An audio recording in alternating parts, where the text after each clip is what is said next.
I've already talked to a few realtors out there. I already have an agent. I'm good. You know what, Jeff? I can totally appreciate that. There's a lot of agents out there to choose from.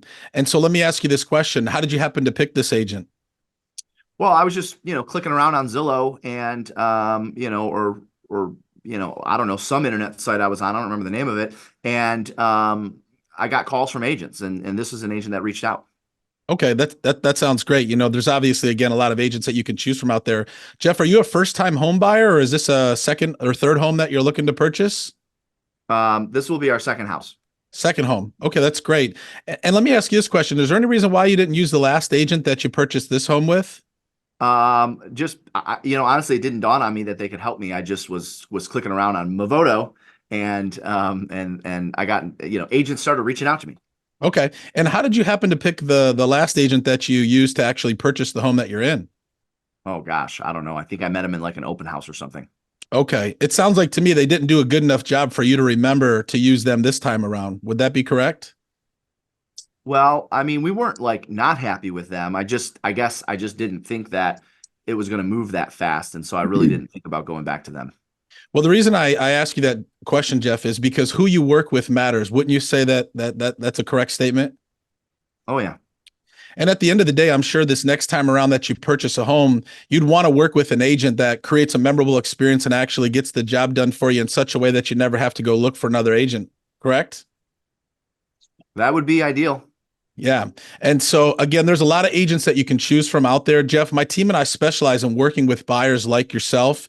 And we have a full process on how we work with buyers. We have an incredible five-star experience that we give all of our buyers that we work with. If there was a way that I could show you what we do to help buyers like yourself to get out there and really make sense of what it is you're looking to accomplish, what would stop you from at least wanting to meet with me for 15 or 20 minutes on Zoom or in person to hear what I have to say? I mean, I don't think I have any hesitation to that. So yeah, I'd be open to that. Great, Jeff, because I'd love to be able to, create an experience for you and build a relationship with you, not just have you clicking around looking for agents online. Sound good? That sounds perfect. Great. All right. Nice job, Justin. Devontae or Dylan, who wants to take that one? We've already talked to a few different realtors. I'm good. I've already got an agent. I can take it. Go for it. Okay, cool.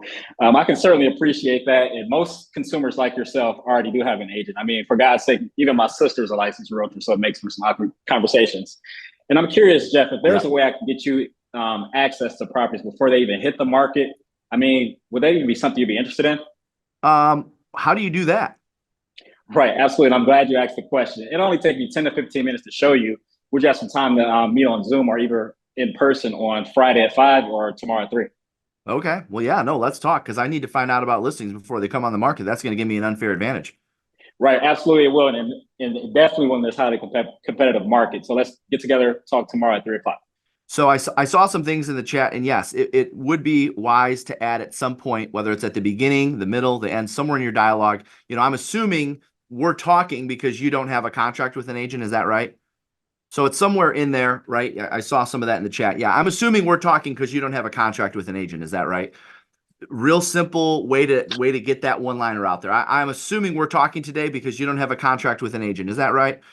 And 9 times out of 10, they're going to say that's right. Now, on the reverse of that, when they say if you want to open with that, for anyone that's concerned about and say no, I don't want to wait till the middle. I want to open with that. You would just because by the way, a lot of consumers will tell agents that they already and I appreciate what Devontae and Justin did here because a lot of consumers, you understand, they're going to tell us agents that they already have an agent to get us to back off. It's kind of like just how we practice role play dialogues and scripts. I'm convinced all of our buyers get together and they practice their role play and dialogues and scripts. And they have their own set of scripts to compete against us. One of them is we already have an agent. They know when they tell realtors that they already have an agent that will back off. So if you want to add one little simple line to that when you hear it, oh, I'm assuming you don't have a contract with that agent, otherwise we probably wouldn't be talking today. Is that right? And at that point, having an agent and having a contract with an agent are two different things.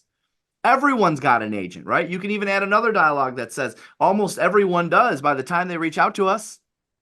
Everyone's got an agent. That doesn't mean that they have a contract with an agent. I would bet in 21 years of doing this, thousands of homes sold, I would bet maybe 2 to 3% of every single buyer that said that they have an agent has a contract with that agent.